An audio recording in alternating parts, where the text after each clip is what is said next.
Hwaseong Gyeonggi Province. Between 1986 and 1991, this quiet rural land became the scene of one of the most haunting crime sprees.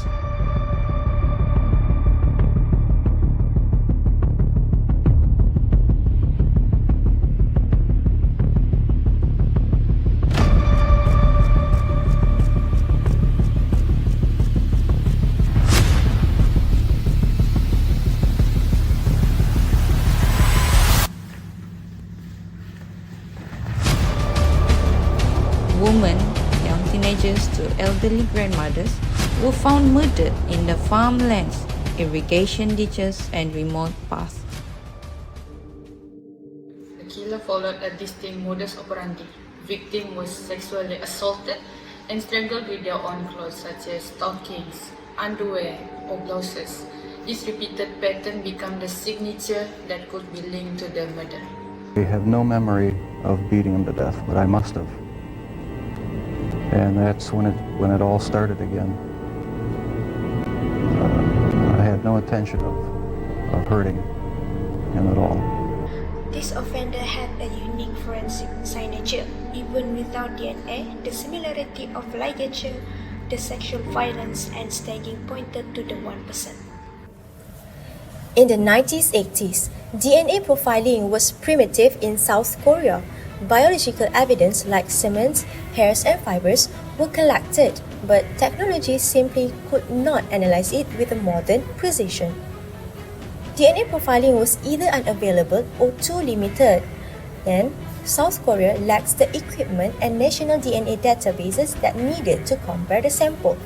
Many of the evidence were not preserved optimally and handled with poor chain of custody practices. If this happened today, the first crime alone could have produced a DNA profile, but back then, the investigators relied on a blood type, fabric fibers, and assumptions. The Korean police launched the biggest manhunt in the nation's history, with more than 2 million officers were immobilized over 5 years. Yet, despite massive police effort, nothing led to his identity. One of the most critical mistakes was relying on an incorrect blood type profile. Early forensic testing concluded that the killer had blood type B based on semen and trace evidence at several crime scenes. However, modern DNA analysis later confirmed that the killer blood type is actually not B.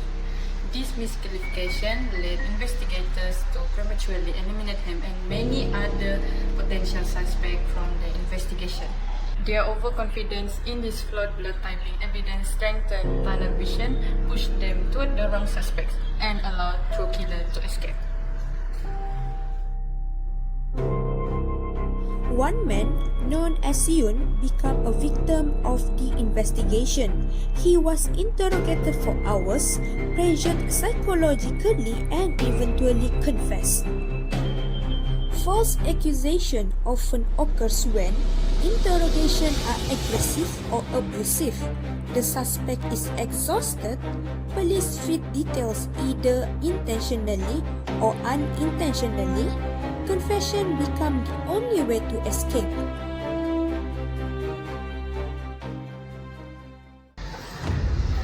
Yoon's confession lacked of consistency. There were no solid forensic links. Years later, court acknowledged it was false. Yoon spent 20 years in prison for a crime that he did not commit. In 2006, the statute of limitation for murder expired. This meant that even if the killer was identified later, the law would not allow prosecution. Before 2015, South Korea had a 15-year limit of murder charges. After public outreach over cold cases, the law was abolished, but it doesn't apply to past cases. The Hwaseong cases remain trapped under the old rule. For more than 3 decades, the truth remained hidden. Until 2019, which modern DNA finally unveiled. Biological samples from 1980s, which stored for decades, were retested using modern DNA profiling. And for the first time, the evidence spoke.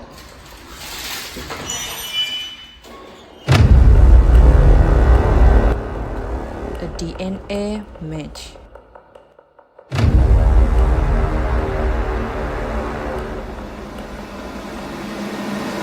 The National Forensic Service linked DNA from some of the Hwaseong crime scene to Lee Chun-jae, who was currently serving a life sentence for killing his sister-in-law in 1994. Modern DNA profiling uses short tandem repeat STR analysis. It can detect unique genetic patterns and compare them with national databases. This technology can identify suspects with accuracy above 99.99% even from degraded samples. STRs in the general population tell analysts how much variation exists at any given STR location.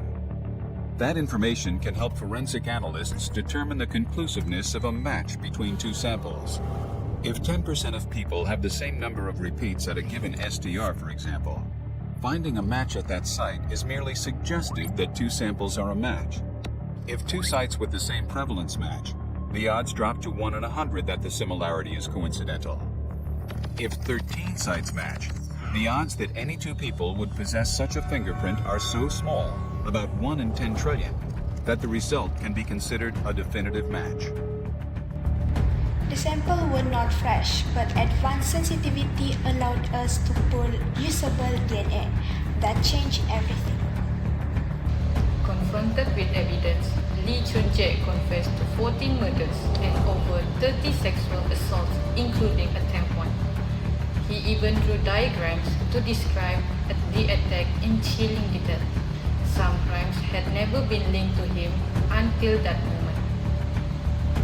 Serial killers sometimes confess after feeling secure, wanting recognition or power, and losing fear of prosecution due to expired statutes.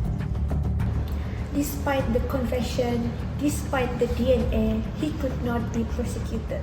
Because the statute of limitation expired before laws changed, prosecutors are legally barred from charging him. His confession is considered historical truth, not criminal liability. Our hands were tied. We knew it. The public knew it. The law had already closed the door. Public trust erosion grew as the crime remained unsolved for years. Evidence of wrongful imprisonment shattered confidence in police and prosecutors. Families endured decades of uncertainty and suffered as justice was blocked by time limits and investigative failure. The case forced South Korea to confront deep flaws in its justice system.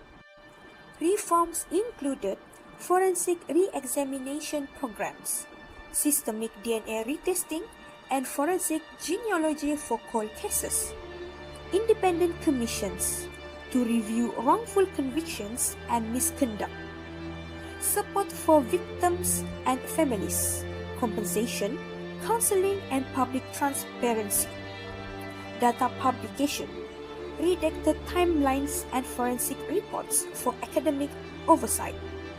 DNA can identify suspects decades later, but without oversight. Evidence preservation, trained investigators, and strong legal frameworks, even the best science cannot deliver justice. Systemic safeguards, such as recording interrogation, preserving evidence correctly, and creating independent oversight, are vital. Retrospective DNA profiling shows that retesting old evidence with new markers or database matching often solve cold cases, but not only when evidence is preserved properly. Chain of custody is intact and national DNA databases exist. The later identification of Lee Chun-jae underscores that modern DNA solved what decades of conventional method could not. However, DNA cannot fix early investigative errors like false confessions or fabricated reports. The ghost of Hwaseong has a name, but justice that came too late.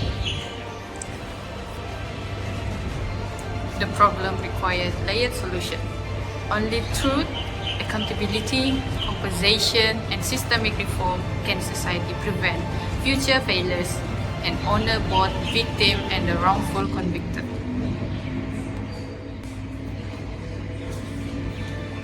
DNA, the silent witness, finally revealed the truth. Now, the system must ensure it never hides in darkness again.